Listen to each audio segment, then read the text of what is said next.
पेड़ों का है सहारा, रहने को घर नहीं है, पेड़ों का है सहारा, नंगे बदन ठिठुर कर जाड़े को है गुजारा, चिथड़ों में है सिसकता भारत का भाग्य प्यारा, मिटती नहीं गरीबी लगता है रोज नारा, फिर भी सारे जहां से अच्छा हिंदुस्तान हमारा, हम बुलबुलें हैं इसकी ये गुलसिता हमारा। राशन का भाव देश में आकाश छू रहा है, दवा भी गरीबी रेखा से अब दूर हो रहा है, ममता का आंचल रिश्वत से मजबूर हो रहा है, बेटा भी बाप से अब मगरूर हो रहा है, आपस में दुश्मनी है गायब है भाईचारा, मिटती नहीं गरीबी लगता है रोज नारा, फिर भी सारे जहां से अच्छा हिंदुस्तान हमारा, हम बुलबुलें हैं इसकी ये गुलसिता हमारा। पाउडर के दूध से यहाँ बचपन पनप रहे हैं, अंधेरों में चिराग आंसुओं के जल रहे हैं, भूखों के पेट रोटी के खातिर सुलग रहे हैं, इज्जत घरों से उठकर कोठों पे सज रहे हैं, घर घर की सीता मरियम को दहेज ने है मारा, मिटती नहीं गरीबी लगता है रोज नारा, फिर भी सारे जहां से अच्छा हिंदुस्तान हमारा। कानून, आज कानून सुधारने की बात हमारे भाई अखिलेंद्र प्रताप जी कर रहे हैं, उनके तमाम सहयोगी दल कर रहे हैं। कानून, और हम अपने शेर में कह देना चाहते हैं, कानून मुजरिमों की रखेल बन चुकी है, इंसाफ पैसे वालों के हाथों में बिक चुकी है, इंसानियत हैवानों के पैरों में दब चुकी है, खैरी इस वतन का रो रो के है पुकारा, मिटती नहीं गरीबी लगता है रोज नारा, फिर भी सारे जहां से अच्छा हिंदुस्तान हमारा। जब हमने मीडिया और पेपरों के माध्यम से हमने आपके बारे में पढ़ा तो मुझे ऐसा लगा कि अभी भी हमारे बीच में सुभाष चंद्र बोस हैं जो हमारी रहनुमाई के लिए अपनी गर्दन को नपा सकते हैं, हमारी मुसीबतों के लिए अपनी गर्दन कटा सकते हैं। लेकिन आने के बाद मैंने देखा कि हमारे मंच पे भाई अखिलेंद्र प्रताप सिंह के साथ ये पूरी टीम है, और जब टीम होती है और हिंदुस्तान की टीम होती है तो भाइयों अंग्रेज को हिंदुस्तान छोड़ के जाना पड़ा, तो भैया इनको कितना दिन लगेगा छोड़ के जाने में। ये अपने आप को सोचे, अपने आप को समझे कि 5 साल के बाद हमारे बीच में आते हैं मतदाता, खैरात दे दो, ज़कात दे दो, और मेरे खैरात की वोटों पे ये चीफ मिनिस्टर बनते हैं, और जिस दिन हमें खैरात देना बंद कर दिया तो तुम्हारे हिस्से में चीफ मिनिस्ट्री तो बहुत दूर की बात रही है, बला का धज्जी भी तुम्हें मैसर नहीं होगी। किसी ने कहा है जालिम के लिए वक्त का खंजर तलाश कर, पत्थर से निपटना है तो पत्थर तलाश कर, मसले का तेरे हल है मगर शर्त यह भी है अपनी किताब अपना रहबर तलाश कर। और इससे बढ़िया सरकार तो किसी को मिल ही नहीं सकती। भाई सरकार में क्या उपलब्धि नहीं है, हर वो उपलब्धि है, खनन की उपलब्धि है, हनन की उपलब्धि है, जलन की उपलब्धि है, मनन की उपलब्धि है। आप कौन सी उपलब्धि लेना चाहते हैं?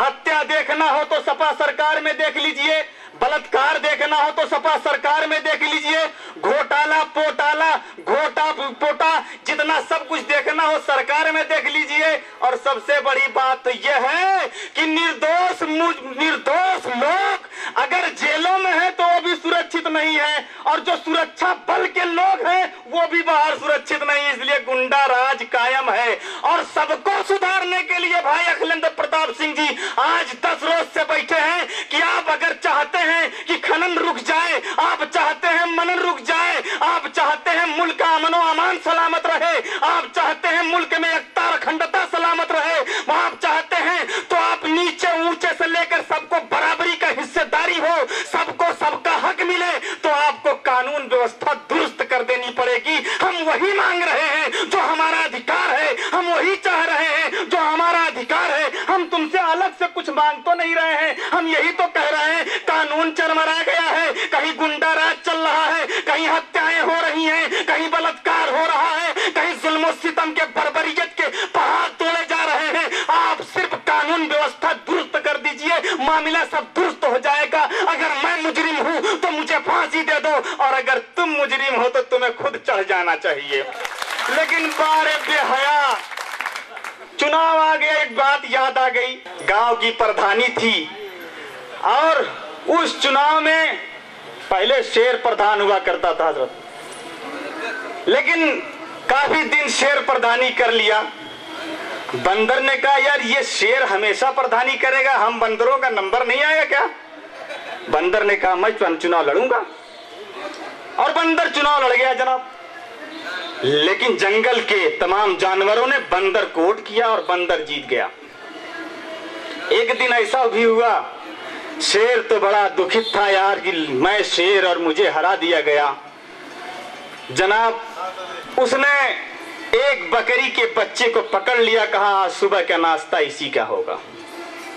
बकरी भागे भागे बंदर प्रधान के पास पहुंची कि प्रधान जी, शेर ने आज हमारे बच्चे को पकड़ लिया है, कोई भरोसा नहीं है कब उसको वो खा जाए। बंदर ने कहा ये मजाल है, मैं गांव का प्रधान हूं, मैं जिसे चाहूं खाऊं, अब शेर क्यों खाएगा? प्रधानी तो चली गई। बंदर आता है, एक पेड़ के नीचे शेर बैठा है, बंदर पेड़ पे चढ़ जाता है और कभी इस डाल पे, कभी उस डाल पे, कभी उस डाल पे, कभी उस डाल पे। घंटों भी बीत गए। घंटों के बाद बकरी ने कहा प्रधान जी, अरे आप प्रधान, पूर्व प्रधान शेर से बात भी करेंगे। कहा बकरी, तुम मेरी भाग दौड़ को नहीं देख रही हो कि मैं इस डाल से उस डाल तक दौड़ रहा हूं? अगर मेरे दौड़ने में कोई कमी हो तो बताना, मेरी कोशिश में कोई कमी हो तो बताना। मैं कोशिश कर रहा हूं बात करने की, यह अलग बात है कि काम हो न हो, बात हो न हो। आज इसी तरह से हमारे एक मुख्यमंत्री महोदय हैं, कोशिश में लगे हुए हैं, आपको बेरोजगारी भत्ता दे रहे हैं, अपने किए हुए वादों को पूरा करने का हमेशा ऐलान कर रहे हैं कि हम अपने किए हुए वादे को ऐलान कर रहे हैं और इस डाल से लेके उस डाल तक दौड़ रहे हैं। लेकिन अफसोस, सद अफसोस है, इस मुल्क की, इस प्रदेश की जो रीढ़ है उसे किसान कहा जाता है, उस किसान का भी भुगतान ये नहीं कर रहे हैं। जिस जमीन पर हम पलते हैं, जिस जमीन की कीमती जेवरात से हम मालामाल होते हैं, उसका खनन हो रहा है, इसे भी ये नहीं रोक रहे हैं। गुंडा राज चल रहा है, हम शरीफों का जीना दुर्लभ हो गया है, उसे भी ये नहीं रोक रहे हैं। और ये पुलिस वाले महोदय भी अब क्या करें, इसको भी ये डर खाई जा रही है कि अगर शरीफों की है हिमायत में हम ज्यादा शराफत पेश करेंगे तो जियाउल हक की तरह मेरा भी पत्ता काट दिया जाएगा और सीबीआई जांच करती रहेगी। आपने अंग्रेजों के जमाने में इतिहास के पन्ने में पढ़ा होगा, वो चीज आज आपको देखने को मिलेगी। अब अगर आप चाहते हैं मोहतरम कि ये आपके साथ ये जुल्म न करें, बड़ी हया आती है भाई अखिलेंद्र प्रताप जी। किसी ने कहा है चलो एक ऐसा नगर बसाएं जिस नगरी में मुस्लिम होली, हिंदू ईद बनाएं। चलो एक ऐसा नगर बसाएं। आज देखने को मिल रहा है कि हमारे ईद में अखिलेंद्र प्रताप जी शामिल है और उनकी दीपावली में, उनके होली में हम शामिल हैं।